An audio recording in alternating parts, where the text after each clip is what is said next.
हाँ तो भैया क्या हाल चाल है। तो वैसे तो आज मैं किसी दूसरे एनिमे के ऊपर वीडियो बनाने लगा था, लेकिन फिर ऐसी कुछ दिन पहले बैठे बैठे एकदम से आउट ऑफ नोवेयर मेरे दिमाग में एक ख्याल आया कि यार क्यों ना गुड बाय एरी बाय तात्सुकी फुजीमोतो रीड कर ली जाए। अब अगर तुम लोग ये बात सोच रहे हो कि यार मेरे दिमाग में तात्सुकी फुजीमोतो की ही मांगा क्यों दिमाग में आई है, तो वो इसीलिए क्योंकि तात्सुकी फुजीमोतो मेरा एक वन ऑफ द बेस्ट मांगागास में आता है और मैंने अभी तक ऑलमोस्ट तात्सुकी फुजीमोतो की हर चीज मैंने रीड कर ली हुई। मैंने इसकी चेंसॉ मैन सारी रीड कर ली हुई। लुक बैक जो कि तात्सुकी फुजीमोतो की ही वन शॉट मांगा थी, उसकी जब एनिमे अडैप्टेशन आई थी मैंने उसकी पहले एनिमे अडैप्टेशन देखी थी, उसके बाद मैंने उसकी वन शॉट मांगा भी रीड की थी, उसके बाद अभी फायर पंच में रीड कर रहा हूं। तो यार जब एक ही आर्टिस्ट की मैंने इतनी ज्यादा चीजें मैंने देख ली, इसीलिए मैं गुड बाय एरी को रीड करने के लिए काफी ज्यादा एक्साइटेड था कि यार इसके अंदर तात्सुकी फुजीमोतो हमें क्या लेकर आता है। और वो मांगा रीड करने के बाद ओ भाई साहब जो मुझे चीज़ें हिट हुई थी ना, आज की इस वीडियो के अंदर मैं इसी मांगा के बारे में थोड़ी बहुत बात करने लगा हूं। तो बिना किसी तरीके शुरू करते हैं। अब अगर आप लोग ये मांगा स्टार्ट करोगे तो स्टार्टिंग में आपको एक चीज़ जरूर फील होगी कि यार इस मांगा का नाम गुड बाय एरी है, लेकिन स्टार्टिंग के अंदर कहीं पर भी एरी नाम का करेक्टर हमें नहीं देखने को मिलता। वो करेक्टर हमें काफी आगे जाने के बाद मिलता है। इस मांगा के स्टार्टिंग के अंदर हमारा जो मेन करेक्टर होता है यूता, उसकी थोड़ी बहुत स्टोरी दिखाते हैं कि उसकी 12th बर्थडे हो रही होती है और उसके माँ बाप उसकी वीडियो रिकॉर्ड कर रहे होते हैं। उसके कुछ देर बाद ही हमें पता लगता है कि हमारे यूता की माँ बीमार है और वो जल्द ही मरने लगी है। तो इसीलिए वो यूता से अपनी ख्वाहिश का इजहार करती है कि तुम मेरे एक एक सीन को रिकॉर्ड करके उसकी पूरी मूवी बनाओ। और हमें इस मांगा के अंदर हमें देखने को मिलता है कि उसके बाद यूता अपनी माँ का एक एक सीन रिकॉर्ड करता है और जब वो अपनी माँ की वीडियो रिकॉर्ड कर रहा तो उस वक्त हमें देखने को मिलता है कि उसकी माँ यूता को लेकर काफी ज्यादा रूड है। लेकिन खैर यूता की माँ की जो विश होती है कि वो मुझे मरता हुआ रिकॉर्ड करे, जब वो वक्त आता है और उसकी माँ मरने के दहाने में होती है तो यूता अपनी माँ की डेथ का सीन रिकॉर्ड नहीं कर पाता और यूता उस डेथ सीन को अपनी मूवी के अंदर एक एक्सप्लोजन से जाहिर करता है। और जब वो सीन सारे के सारे लोग देखते हैं तो सब लोग उसके ऊपर हंसना शुरू कर देते हैं। इतनी ज्यादा हेट मिलने के बाद हमारा यूता डिसाइड करता है कि वो सुसाइड कर ले और फिर वो उसकी भी एक पूरी वीडियो बनाता है जिसमें वो बता रहा होता है कि मैं सुसाइड करने लगा। और जब वो एक अबैंडन बिल्डिंग के अंदर जाता है सुसाइड करने के लिए, वहां पे फिर हमारे सेकंड कैरेक्टर की एंट्री होती है जिसका नाम एरी होता है और वहां पे फिर वो हमारे यूता को बचा लेती है और वो उसको अपने साथ ले जाती है। फिर ये जो मांगा है ये एक शिफ्ट ले लेती है और एक सैड से एक हैप्पी की तरफ आना शुरू हो जाती है।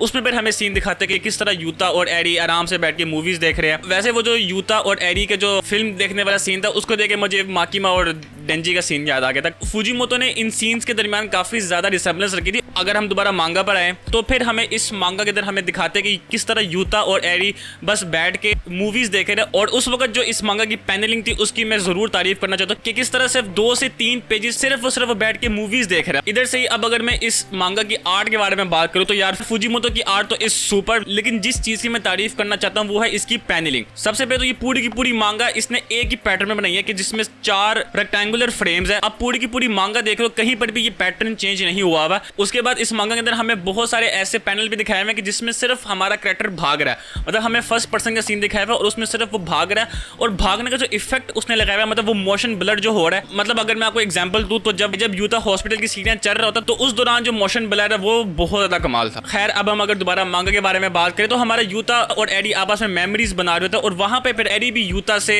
अपनी विश का इजहार करती है कि वो भी चाहती है कि उसकी डेथ को रिकॉर्ड किया जाए। और फिर उसके बाद के जो पैनल्स है वो तो मैं कहता हूँ भाई उसके अंदर तुम्हें मुश्किल से कोई एक डायलॉग मिलेगा। उसके बाद सिर्फ और सिर्फ हमारे यूता और एरी प्योर मेमोरीज आपस में बना रहे थे और एंड में आके हमें फिर से वो एक थिएटर का सीन दिखाते हैं जिसके अंदर हमारे एरी का डेथ सीन आता है और वहां पे हमारी एरी कहती है कि वो चाहती है कि जो भी ये मूवी देख रहा है उन सब की आंखें आंसू से भर जाएं। और उसके बाद हमें 3 से 4 पेजेस सिर्फ और सिर्फ ब्लैक पैनल हमें दिखाए जाते हैं। जो मैं मांगा रीड किए जा रहा था वैसे वैसे मैं फुजीमोतो से और ज्यादा इंप्रेस हुई जा रहा था। अगर हम इन जनरल देखें तो यहाँ पर आके मांगा को खत्म हो जाना चाहिए था, लेकिन हमारे फुजीमोतो ने यहाँ पे मांगा खत्म नहीं की है। उसके बाद हमें एक काफी लंबा टाइम स्किप देखने को मिलता है और उसके बाद हमारा यूता काफी ज्यादा बड़ा हो जाता है और हमें बताते हैं कि यूता की शादी हो गई है, उसका बच्चा भी हो गया। लेकिन उसके बाद हमारे यूता का एक एक्सीडेंट हो जाता है और वहां पे वो अपनी बीवी और अपने बच्चे को खो बैठता है। फिर हमारा यूता दोबारा से वीडियो बना रहा होता है और उसमें वो अपने दुख का इजहार करता है और दोबारा से वो कहता है कि मैं सुसाइड करने लगा हूं और वो वीडियो बंद करके वो दोबारा से अपनी उस अबैंडन बिल्डिंग के अंदर जाता है जहां पे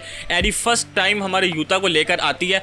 तो जब वो वहां पे जाता है तो वहां पे वो देखता है कि एरी वहां पे बैठ के वो मूवी देख रही होती है जो कि हमारे यूता ने बनाई थी। और वहां पे वो सीन देख के मैं थोड़ा सा ऐसे हो गया था कि यार ये एरी कहां से आ गई। उस सीन पे मुझे ऐसा लगा था कि यार ये जस्ट यूता की एक इल्यूजन है कि यार वो जस्ट एक इमेजिन कर रहा है, क्योंकि वो मूवी से सेटिस्फाई नहीं था। वो बार बार कह रहा था कि अ पिंच ऑफ इमेजिनेशन इस मूवी के अंदर नहीं है। तो मुझे ऐसा लगा था कि यार वो उसकी इमेजिनेशन होगी, लेकिन फिर हमारे सामने एक ट्रुथ जाहिर होता है कि हमारी एरी जो है वो एक वैम्पायर है जो कि पता नहीं 1100-1200 साल से जिंदा है। और वो जो पहले एरी की डेथ का सीन हुआ था वहां पे एरी मर गई थी, लेकिन हमें पता लगता है कि जब जब एरी मरती है वो दोबारा जिंदा हो जाती है और उसकी सारी याददाश्त चली जाती है। तो इसीलिए हमारी एरी वहां पे बैठ के बार बार वो मूवी देख रही थी ताकि वो अपनी यूता वाली मेमोरीज को बार बार याद कर सके। खैर वहां पे यूता कुछ कहे बगैर ही उस बिल्डिंग से बाहर आ जाए और वहां पे फिर हमें इस मांगा का लास्ट पैनल देखने को मिलता है जहां पे वो बिल्डिंग एक्सप्लोड हो रही होती है और सेम जैसे उसकी माँ के डेथ का सीन था जो उसने फर्स्ट मूवी के अंदर बनाया था, और यहाँ पे आके हमारी मांगा खत्म हो जाती है। अब मैं सीरियसली बताऊं, मुझे वैसे स्टार्टिंग में ये एंडिंग की कुछ समझ नहीं आई थी, और अगर तुम लोग भी ये मांगा पढ़ोगे, वैसे कोई इतनी लंबी मांगा नहीं, सिर्फ 200 पेजेस की मांगा है, तुम लोग भी ये मांगा पढ़ोगे और मांगा फिनिश करने के बाद तुम्हारा भी ये सवाल होगा कि यार ये एंडिंग में हुआ क्या है, फुजीमोतो ने अनकंप्लीट एंडिंग हमारे सामने क्यों रख दिया है। अब तुम्हारा ये सवाल हो सकता है कि यार क्या फुजीमोतो को एंड करना नहीं आता, तो यार ऐसी बात थोड़ी है, फुजीमोतो कोई छोटा मोटा आर्टिस्ट नहीं है। तो फिर तुम्हारा सवाल होगा कि यार क्या फुजीमोतो ने ये खुद एंडिंग इस तरह की, तो इसका आंसर है यस, उसने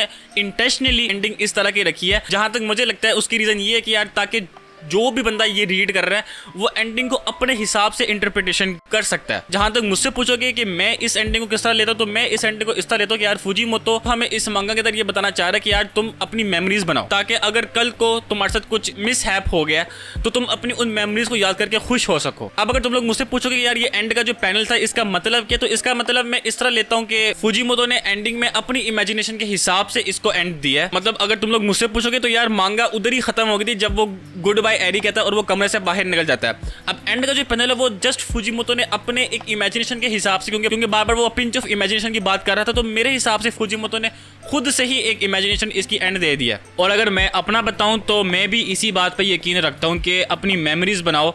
कोई भी तुम्हारा कोई प्यारा अगर कोई फैमिली मेंबर है या तुम्हारा कोई दोस्त अहबाब है, उसके साथ अगर तुम्हारा वक्त गुजर रहा है तो उसको ज़ाया ना करो। खास तौर पे ये फ़ोन और ये इंटरनेट से तो मुकम्मल तौर पर लाताल्लुकी इख्तियार कर लिया करो और सिर्फ अपने प्यारों के साथ खालिस यादें बनाया करो, क्योंकि इंसान के मरने के बाद वो इंसान तो चंद दिन के लिए ही याद रहता है, लेकिन उसके साथ गुजारी गई हुई यादें जो होती हैं वो पूरी ज़िंदगी तुम्हारे शाना बशाना चल रही होती हैं। तो इसीलिए अगर अभी तो टाइम है तो अपने प्यारों के साथ वक्त बिताओ और यादें बनाओ, कहीं ऐसा ना हो कि फिर बहुत देर हो जाए। तो इसी बात से मैं अपनी इस वीडियो का इख्तिताम करता हूँ। मैं मिलता हूँ आप लोगों से अपने किसी और वीडियो में, तब तक के लिए खुश रहें, दूसरों को भी खुश रखें।